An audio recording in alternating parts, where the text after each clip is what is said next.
Hello everyone, and welcome back to Bedrockin Minecraft. On today's episode, I have a couple different things I think we're going to do today. So let's kind of head over to where I've got a few things started, and we'll go over what we're going to do. So as you can see, we're coming over here by where the I call it the deep slate trading hall is. And I have the outline of a building that I'm going to be adding right here. Let's take a look. It's a good sized building. What I'm going to be doing actually, as we don't have one on the server yet, and I kind of have need for its services for myself as well, is we're going to be building a wool farm. Going to have one of each color, so we're going to have room for 16 sheep. We have some over there. There are some in here. We can breed up more as we go. And somewhere, yep, pinkies wandering over there are naturally spawned pink sheep. But yep, going to be building a wool farm. I figured doing it side by side would be a little easier. All the farms have to be able to be turned off, so I'm going to hook up a lever to each side so that way it'll power the observers, kind of shut it off when we don't need it kind of thing. So while it sort of defeats the purpose of a passive wool farm, it'll be fine because I'm over here a lot doing stuff anyways. So as I need to, I can just come over, hit the switches, I'll be working on stuff, and then it'll be collecting wool as I'm doing stuff here. I mean, technically you can get away with just having a one pod sheep farm and then just dye the sheep as you need the colors. But we've got the room, we have the ability, we'll make a actual 16 color wool farm. Speaking of trading hall, I've added a couple other villagers. Let's come take a look here. We now have 3 clerics. You know, that was down to 1, it went up to 26, now it's back down to 2 and it hasn't gone lower. I don't know. Villager mechanics in Bedrock are weird. But our other ones have stayed. They do get the supply demand increase on occasion. Sleep a night or two, they go right back down to being 1. And as you can see, we've gotten quite a few emeralds. Actually, I can show you something here. Let's go with 2 emeralds. Just because we can. I know Green did something similar-ish in one of his videos. We can't quite do the same thing he did. I don't have as many villagers set up to do that here.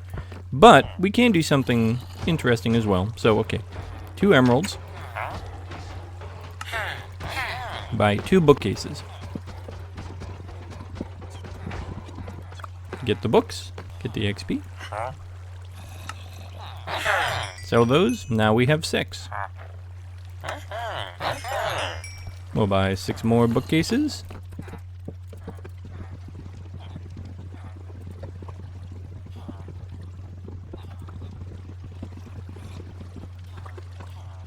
In case you're wondering why I'm not using my axe, it has Silk Touch. Would kinda defeat the purpose. Now, he's sold out for the day, or at least for now, till he refreshes his trades. Because, yeah, they do have a cap on him. Otherwise, you could keep doing that back and forth pretty much infinitely. But, as you can see, we now have 6 emeralds, where we started with 2. And we have 12 books. So if we wait a little bit for their trades to refresh, we could probably do that again. And then maybe tomorrow do that again. So while not quite infinite, it's, for all intents and purposes, infinite with enough patience. But a good easy way to get books too. You know, rather than having to craft them with the leather and the sugar cane, you know, you make the paper and stuff. We do have about, I think, 4 or 5 librarians in there that sell glass as well. So I can do something similar-ish if I can get some cartographers in there. Some of them will buy glass panes. So yeah, I could buy the glass, turn it into panes, sell it to cartographers, keep repeating. The trade cap is really the only thing that stops you from doing it continuously. But it's enough where you will build up a lot of emeralds really quickly. So just, you know, an easy way. And of course, my favorite way, especially early game, but even at this point, if I zombificated and cured them, you know, the prices being better, but Fletchers and sticks. Super easy, tons of emeralds. But back to the task at hand. So yep, we're going to be building a wool farm. I have a design that I was working on yesterday all together in my creative test world. Started gathering, I think, most of the materials for it. We do still need all the redstone components, so I'm going to take a little bit of time, get those together, come back when we have that, and we'll start working on building the pods. And as you can see, we now have one side totally full of volunteers. I don't have all the redstone hooked up just yet, so not all of them still work. It's just those first 4. But that's one side totally occupied. Now we just have to work on this next one. just wanted to show you quick before I go make those redstone bits. And I haven't had a chance to show it off just yet, but one of my server mates, the lovely Des, who's kind of decided to help with our area a little bit, has dressed up the portal area a bit. We now have a lovely koi pond with a bridge. Koi would be a nice fish if they added it. I think it'd look really cool. But with some tropical fishies. A little bridge, a nice fountain, and of course some sakura trees. Can't have a Japanese theme without some sakura trees. Just wanted to show that off. Looks really good. And we have some big plans for this area. That's part of why I'm making the wool farm. Okay, so we're back over here. As you can see, I've started to fill the walls in a bit. I'm only using regular stone right now. I'll go back after the building's complete and kind of texture it a bit, make it look a little better. But let me finish filling in these walls, and then we'll get to laying out the floor. Okay, we're ready to start setting up the modules. So I just went and referenced the build I did in my creative world. Right here is where the sheep's going to be. So we're kind of outlining the pen that it's going to be in a little bit. It's going to be there. Then we do have to remove a few blocks, temporarily at least.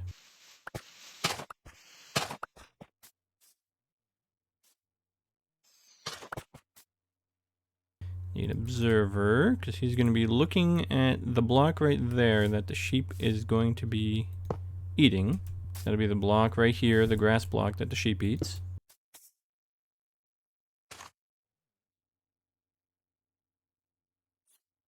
Yep, so he's going to be right there. Now we have our hopper and our chest that we're going to be collecting the wool in. So we will put the grass block back, and we're not quite done yet. Alright, so I took the chest back out really quick. I put the grass block back because what we need to do is put a minecart with hopper in that block. And for the track, we can't place it on a chest. So, there, that's all set. And then I'm going to put some glass there. That way, just it won't come out of place. So now, anything that drops onto there, as you can see, gets sucked right through. And we get it back. Okay, so now we got that there. We're going to have to get a sheepy in here somehow. But that is basically the way the module is set up. I'm going to put a light source over the top. Just that way it helps keep it bright in here. It'll help the grass grow.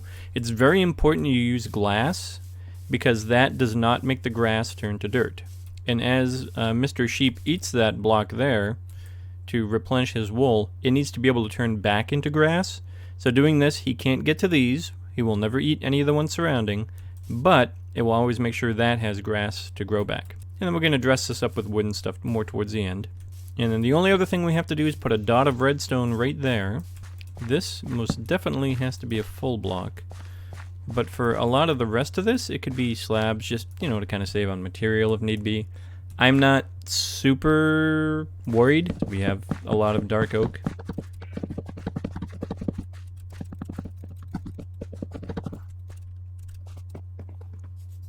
And we can always get more really easily. Good, finish filling this in. Okay. Okay, now that that's filled in, let's go ahead and dress this up a bit. Alright, so as you can see, we're starting to decorate it a little bit. A lot of this is going to get connected kind of later on as we get both sides in. So don't worry about this too much right now. You'll see it progress as we go and how it all kind of ties together. Aside from three more things, this module is complete. We just need to get the sheep in there. We need to put a dot of redstone right here. And then we need to fill this with shears. Alright, and they are almost as big a pain in the butt as villagers, to be honest. So, however you manage to get them in, and you're gonna stay there forever. And boop. And that's all there is to it. And he just ate the grass, so we're gonna have to wait a bit for it to, grow back and stuff. But with the observer pointing towards that, from now on, whenever he eats that block, it'll fire off the dispenser, clip him, the wool will drop, fall onto the block with the minecart with hopper, and end up in here. So we just need to do that 15 more times.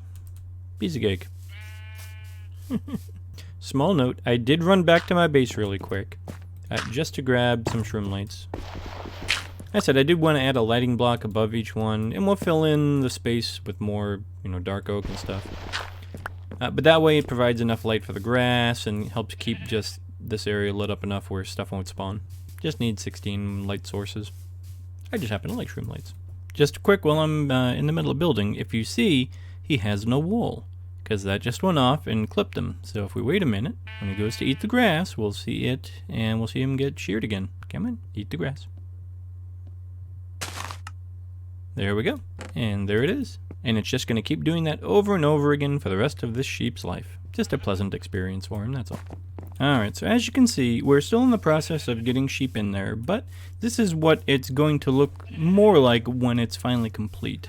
And after this side's done, we're literally just going to do the exact same thing on this side here. This is how I'm getting them in, is I'm kind of luring them in with some wheat, walking in, you know, they'll come up here, I'll jump over them, push them the rest of the way. It's been the easiest way thus far. And then if we go ahead and take a look behind here, you can see each of these is hooked up as it should be.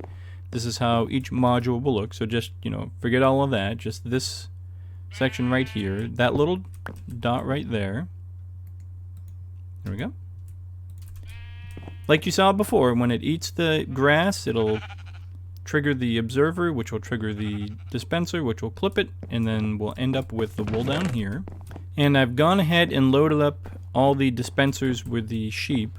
So all the pods that have a sheep in them, there are now clippers in there, the shears, so that way it should from now on start trimming the wool off of them. And the other thing I did briefly, I took a quick break to run over to spawn, and I got us one of each dye so we can change the sheep colors. We can start doing that now, actually. Gonna have some left over, but that's okay. It's gonna be our white sheep. You are gonna be our light gray sheep. Gray. Bye-bye black sheep. We gotta wait a minute on you. So I broke the redstone, that way the sheep can grow their wool back here in just a moment once they eat. And then I'll be able to dye it green, we'll put the redstone back, and it'll be all good to go. There we go.